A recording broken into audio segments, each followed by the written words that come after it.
Wow! Huomaa, että ajetaan mäkeä alaspäin. Korvissa paukkuu. Tähän pitää tottua Norjan puolella. Matka jatkuu. Tuli vietettyä muutama päivä tuossa Saariselällä nyt. Ja yksi mitä mä selvittelin tuossa viime iltana oli, kun mä laitoin sähköpostia tonne Norjan ilmailu johonkin. Joku Aviation Norway se oli tommonen, koska ilmeisesti Norjassa tarvii olla ihan erillinen lupa lennokkien lennättelyyn. Ja sitä varten käytännössä pitää laittaa vaan täytetty hakemus sähköpostiin. Ja sen myötä antaa ilmi, että kyllä, olen tulossa lennettämään lennokkia. Ja olen perehtynyt, tutustunut näihin ohjesääntöihin ja linjauksiin, että miten Norjassa saa lennättää. Esimerkiksi yksi, mihin mä yllätyin, että siinä missä Suomessa on hyvinkin vapaa lennätyskulttuuri, että tietysti on näitä rajoitteita, että ei 150 metriä korkeammalle, ei saa lennättää yli 3 kilon lennokeita ihmisjoukon yllä tai asutusalueen yllä ja perusmaalaisjärjellä ei toisten vakoilua, ei lentokenttien läheisyydessä ja tietysti ylipäänsä kaupunkiseudulla kannattaa vähän katsoa sitä korkeutta. Mutta esimerkiksi Norjassa lennokkia ei saa nostaa 120 metriä korkeammalle meren tai maanpinnasta. Käytännössä se tarkoittaa sitä, että mä voin olla vaikka Norjan korkeamman vuoren huipulla ja sieltä pistää lennokin ilmaan, että no niin 120 metriä tästä. Ja sit mun käytännössä vaan pitää tuoda lennokki aina 120 metrin päässä irti kallion seinämästä, jos mä en niin halua, mutta sen kanssa pystyy elämään. Toinen mikä ihmetytti tää oli, että yöllä ei Norjassa saa lennokkia lennättää. En tiedä miksi, että onko siellä jotain hävittäjälentoharjoituksia 100 metrin korkeudessa niihin aikoihin vai mikä on syynä sille, mutta ei sitten lennätetä yöllä. On toi vaan aika mukava, tuli mieleen, että vakionopeuden säädin tämmöisellä reissulla ei ole välttämättömyys, mutta on mukavuus. Mäkin oikeastaan, vaikka saisin ajaa tällä autolla 100 kilometriä tunnissa, mutta mäkin esimerkiksi on ajanut melkein 80% matkasta niin vaan 80 vauhtia, jopa 100 alueella, koska se kuluttaa huomattavasti vähemmän bensaa. Tällain. Tietysti autot takana voi vähän ottaa nokkinsa, koska mä en mene sitä 100 vauhtia, vaikka takanakin on lätkä ja tarra, että 100 maksiminopeus. Mutta kun mulla ei oo kiire mihinkään, mun akut saa enemmän aikaa latautua, bensaa kuluu vähemmän ja autokin lämpee pidemmän aikaa tällain, kun voi pitää vaan puhallinta päällä ja se sitten taas säästää noissa kaasulämmityskuluissa. Ei aina tarvii painaa 100 lasissa. Herranjumala, mähän on jo Ivalossa. Hyvä drive päällä, hyvää asiaa tulee. Mitä tapahtuu? Aivan Ivalossa. Voisin melkein jatkaa itse asiassa matkaa. Herranjumala, täällä on kalliit bensat. Kohta ne alkaa oikeesti hinnoittelemaan E85 jo silleen, että hei! Ihmisethän alkaa tankkaan tätä aika julmetusti. Mitäs jos pojat? Heitetään sinnekin tommonen 40% vähän arvonlisäveroon lisää, koska siinä on niin paljon etanolia. Eikö se lasketaan alkoholiveroon silloin? Ai. Woo! Se lensi. Samanlainen reaktio suurin piirtein niillä, ketkä näistä asioista päättää tällä hetkellä. Älkää muuten vaan jakako tätä videoa sitten Anne Bernerille tai kenellekään, kuka päättää näistä asioista. Pitäkää tää pois ministerien silmistä. Jokuhan voi vielä vaikka saada idean poikasen, että hei, tossahan on perse! Ja kohta oikeesti päättää, että hei, mehän voidaan verottaa sitä etanolibensaa alkoholilailla. Lyödään siihen alkoholivero kaupan päälle. Siitähän on 85% etanolia. Se on sitä tavaraa, mitä ihmiset... Herran jumala oikeesti. Kattokaa vaan. Katos. Inariin on enää 20 kilometriä. No mähän ajan sitten koko matkan Inariin tänään.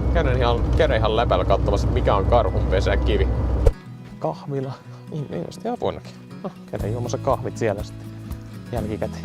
Karhunkivi 200. En mä tiedä, mitä mä tänne on tullut katsomaan, mutta jos se on suurin piirtein kivi keskellä metikkää siinä, missä kaikki nämä muutkin lohkaret täällä, niin... Herran jumala! Eikä ne odota, että mä tonne asti jaksan kaputa. Mä sit oikeesti odotan jotakin oikeesti niinku 0,5 kilometrin levystä lohkaretta. Lukeeko siellä oikeesti 200 metriä alhaalla?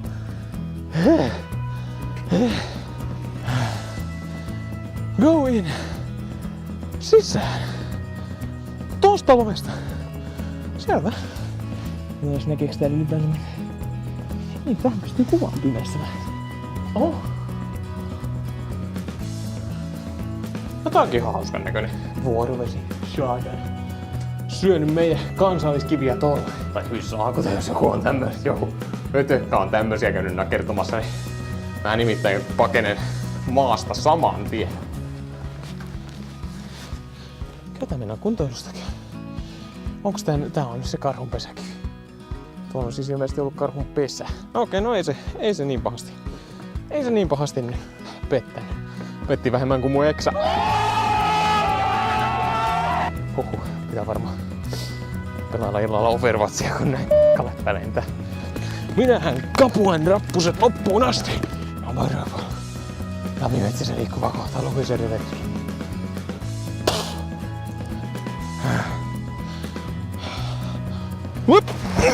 Ei pitäis nojata rappujumpran jälkeen liian pitkän. Viska täynnä alta. Mä katon takas tulessa, ettei tuohon mitään tippu. Se olisi hyvä, kun auton avaimet ties tänne. Sitten mä juoksin koko matkan alas hakemaan järkkäriä. Totesin, että auton avaimet lumihangessa. Juoksin takas alas hakemaan järkkäriä. Ja sit taas ylös. Ja sit taas alas. Hello! Näin pienellä vaivalla tuskin pääsee ihan joka paikkaan kuvaamaan. Kattokaa nyt. Woo! Pitää käydä tänään suihkussakin. Ihanaa. Eikö se ole hienoa katsella, kun toinen räki? Voisi ottaa tämmöistäkin lupoista vähän kuvaa, kun muut ihmiset ihmettelee, että mitä ihmeen kasvaa täällä meidän puiden oksilla. Se vaan tarkoittaa sitä, että meillä on täällä aivan helvatan puhdas ilma. Mikään ihme, että Kiinan turistit haluaa kaikki tänne pakoon.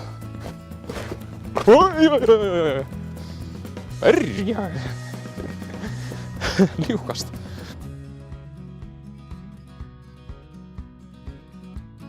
Tää on niin parta putiikissa oli. Ui vitsi mikä. Mullahan ei oo partaa entuudesta.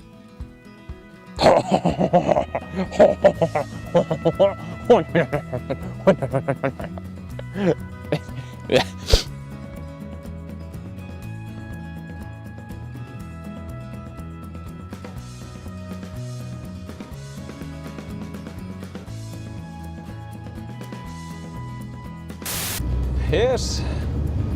Ei karhunpesän kivi ollut oikeastaan yhtään huonompi.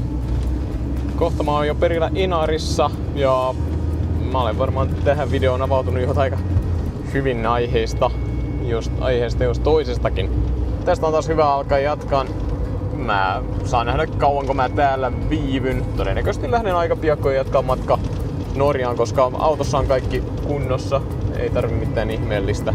Muuten tässä kaikki taas tällä kertaa. Kiitokset jälleen kerran katsomisista ja tykkäyksistä ja jakakaa ihmeessä videoita, että se auttaa tätä projektia tosi paljon eteenpäin ja se on kiva sitten kun uusia ihmisiä hyppää matkaan mukaan ja katsomaan koko reissua, niin pistäkää se oikeasti auttaa ihan tuhottoman paljon, kun pistätte linkkiä jakon Facebookiin, Twitteriin, mihin vaan ja sitten painatte tykkäysnappia, niin kiitokset tähän astisista tykkäyksistä, joiden on ollut aivan huikeita, että 24 tykkäystä. Ei ole varmaan ikinä yhteenkään aikaisempaa videoon mulla tullut niin monta tykkäystä katsojalukuun nähden. Kiitos oikein paljon niistä. Mutta tässä kaikki tällä kertaa. Nähdään taas seuraavassa videossa. Se on taas moro! Ciao!